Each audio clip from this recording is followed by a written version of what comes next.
Hi guys, welcome to my channel. If you're new here or if you're a returning viewer, welcome back. So for today's video, I thought I'd share something with you guys that is new to me, and that is trying on oil painting on a sketchbook. This is actually not something new. One of my favorite artists, Jeremy Mann, does this a lot for his plein air paintings. He does oil paintings on a sketchbook, and I've done a flip through of two of his books that I have, and they're copies of his sketches done on a sketchbook, and I just think they're so amazing. So he really inspired me to do this and try it out. And another favorite artist of mine, Cesar Santos, actually did a video showing how he primes his sketchbook with gesso so that he can do oil paintings on them, and I'll link that down below so you guys can see if you're interested. So anyways, yeah, but the main difference with those artists and I, aside from the talent, is that I'll be using this cheap Michaels sketchbook brand, Artist Loft, 8 inches by 5.5 inches, 75 pounds. So this is actually just meant for pencils and like other dry medium, so should be fun trying it out here. And yeah, like the paper feels okay, but yeah, it's not very thick. So anyways, what I'm gonna be doing is doing some pages with 2 coats of gesso, other pages with 1 coat, and then others just with no priming whatsoever. And I'm gonna be testing and see how the pages hold up. And yeah, I know it's a really small sketchbook, but I'm thinking anyways it should be easier for me considering I've never done it before. So in case it doesn't go too well, at least I'm not, you know, exerting too much effort, if that's the word for it. Anyways, so yeah, join me as I go through this journey, and I'll see you guys at the end. Okay, so we're gonna just gesso it now. For the gesso, I'm just using my usual Curry's Economy brand. Alright, and in between the pages of the sketchbook, I'm gonna be using parchment paper. In between, you guys will see what I'm talking about, what I need this for. So in between pages, so that it doesn't seep through, I guess, on the other side. So I'm only gonna be priming the front pages, I guess, and leaving the back part unprimed. So yeah, all right. So here I'm applying the first coat of the gesso, and then the second coat, and then here I'm just scraping it to even it out.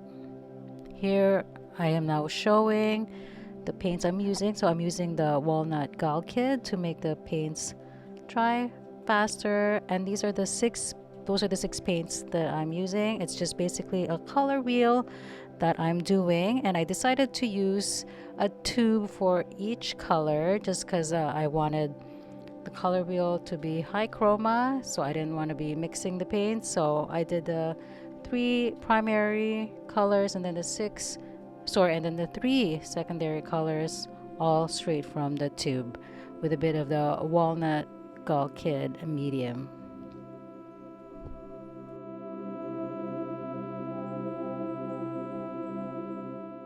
I am just checking out the back page to see. By the way, this is the page with the 2 coats of gesso, so it didn't really seep to the back, which is really good.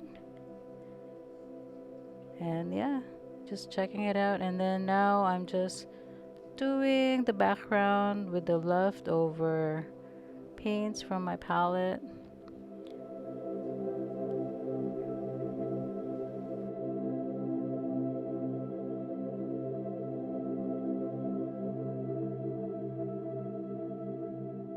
As you guys can see, I'm just basically playing around with this first page, nothing really special. I didn't want to stress out too much, so yeah, just putting the paint on different ways, like with the palette knife and the brush, and just basically testing to see what the paper can take with the 2 coats of gesso. And now I am working on the next one, which is a limited palette.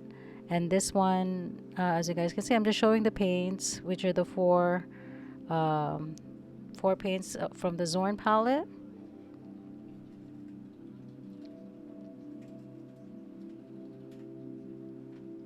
And this one is just basically a basic sphere that I'm doing.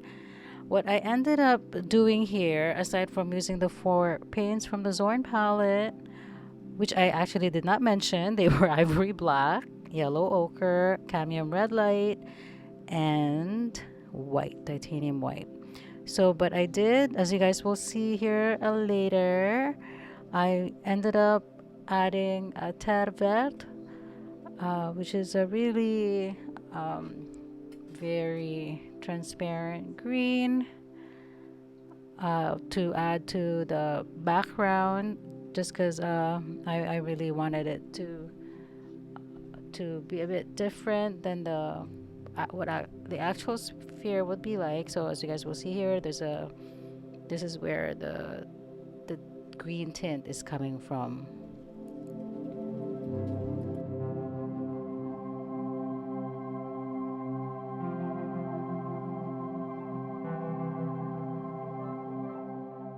I do want to add that you can actually make green using yellow ochre and ivory black, but because I'm lazy, I added the terre. That's why.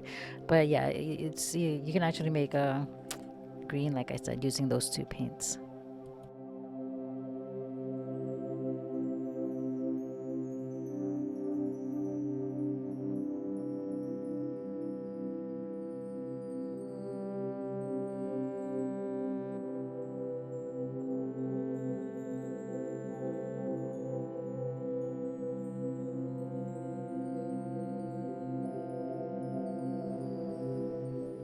The way I'm doing this sphere is basically just following the instructions from the classical flush tone class that I did with Cesar Santos. He has it on his website, and this is how he showed using the limited palette.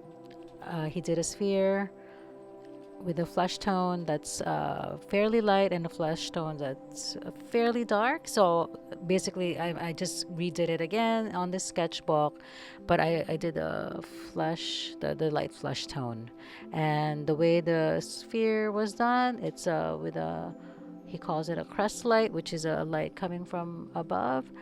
And that's how I basically did this.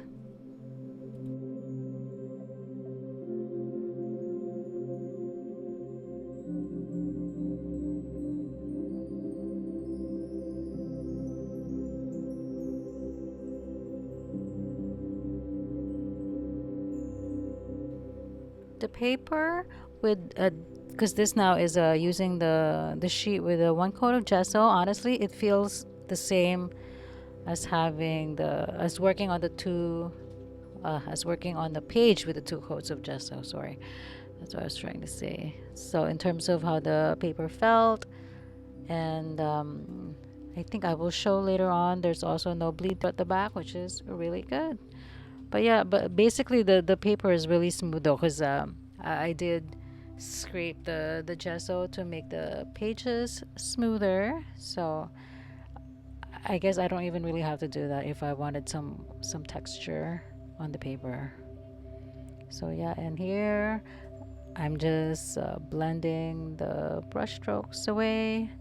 I usually, well, not usually, but just recently I haven't really been doing a lot of oil paintings, so this feels kind of fresh again for me, and to work this tightly on a painting, yeah, I haven't done that in a while. So yeah, here.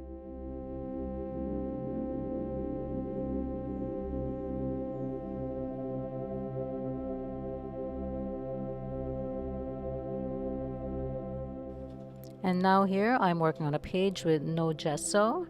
So just straight paint with odorless spirit as a medium. And I don't know why I did that, because the paint basically did not move. yeah, like this is me trying to spread it out because I was also thinking of toning the paper first, like how I usually did it with paintings, but there's no moving that paint. And I think here I will even try just a straight pigment, like straight paint from the tube with no medium. But yeah, that paint will not budge. So um, basically, you guys will see. I was just gonna start. Yeah, I'm just gonna start over to a fresh page. So I went to another page with no gesso, and here I guess I'm just talking about that. So yeah, and I think here you guys will see I'm just working um, on a painting of something outside our window.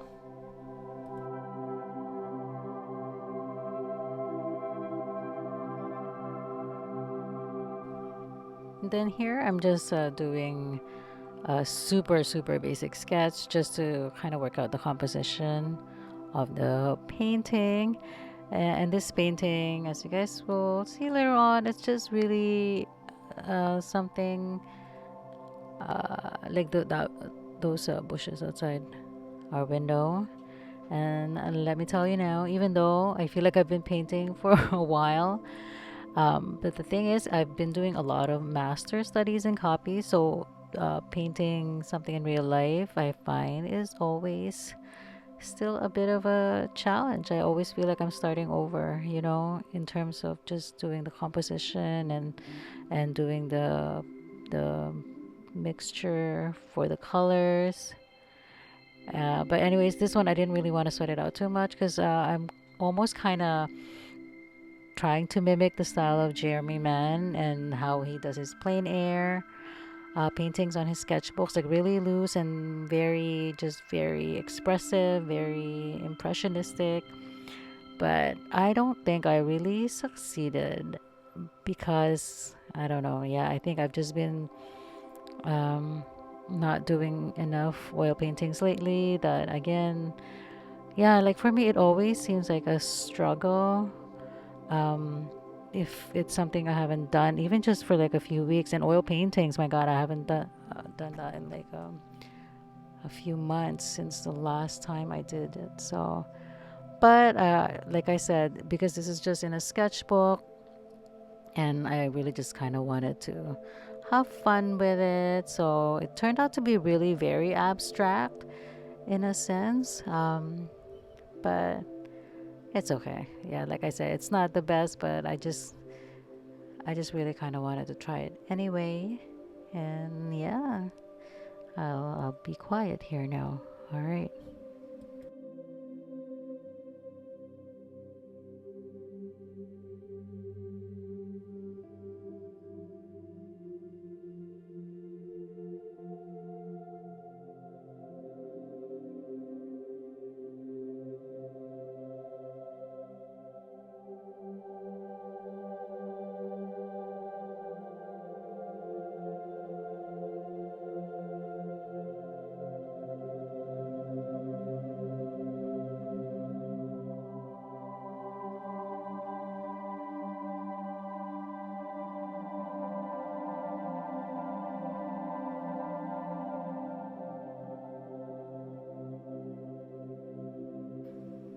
And this one now, we are back on a gessoed page.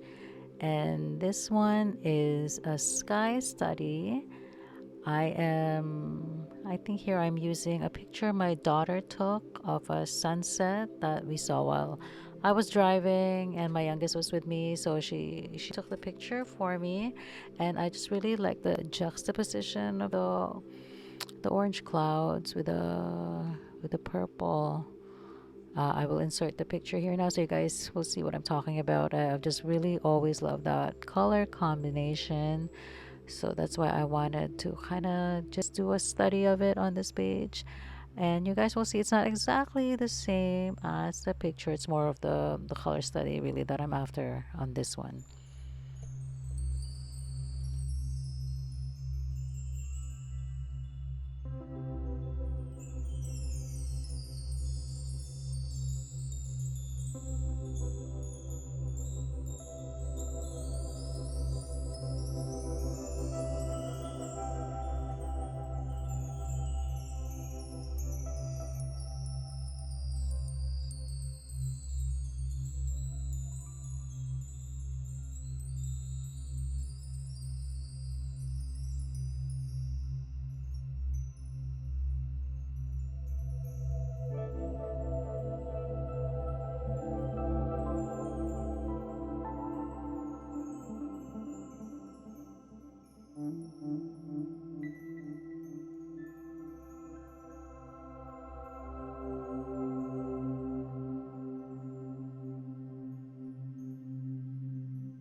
So here I'm just adding the purple haze now.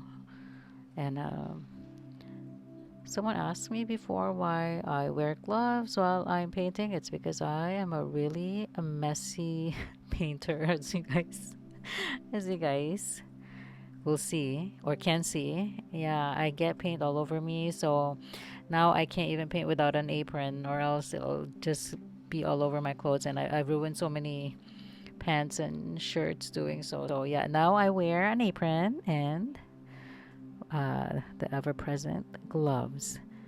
So yeah, this one here, this painting too. Honestly, it was just okay. It's again loosely based on the picture my daughter took. Not exactly the same.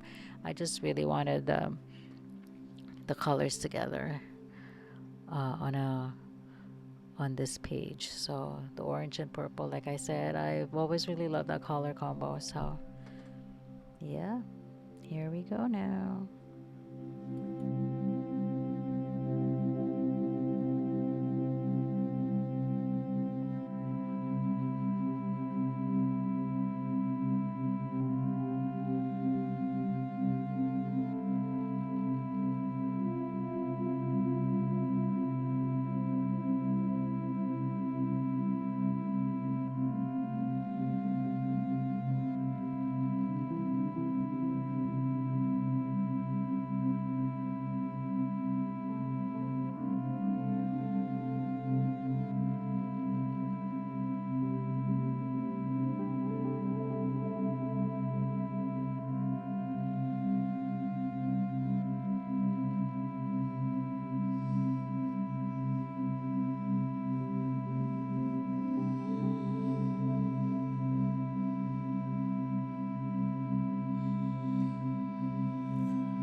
And now the next painting is another sky study, and this one is another sunset.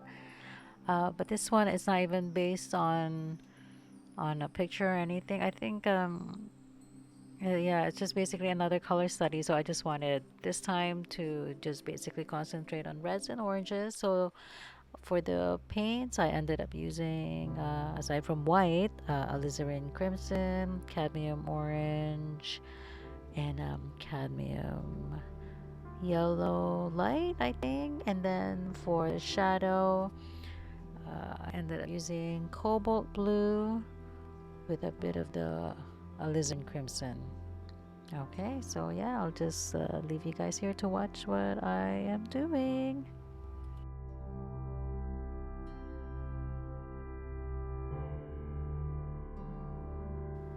I forgot to say for this page, and this is the last one I'll be showing you guys. This one was done on a page that was gessoed twice, so it had two coats of gesso.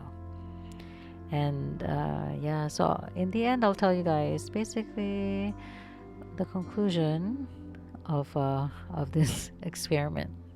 All right.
Hi guys, if you've made it this far, thank you so much for sticking to the very end. So now I'm just gonna do a flip through of the sketchbook to show you guys all the paintings I've done. So starting off with the page that's been gessoed twice with the color wheel, and as I've said in the, well, a bit of the painting did transfer, but I don't mind.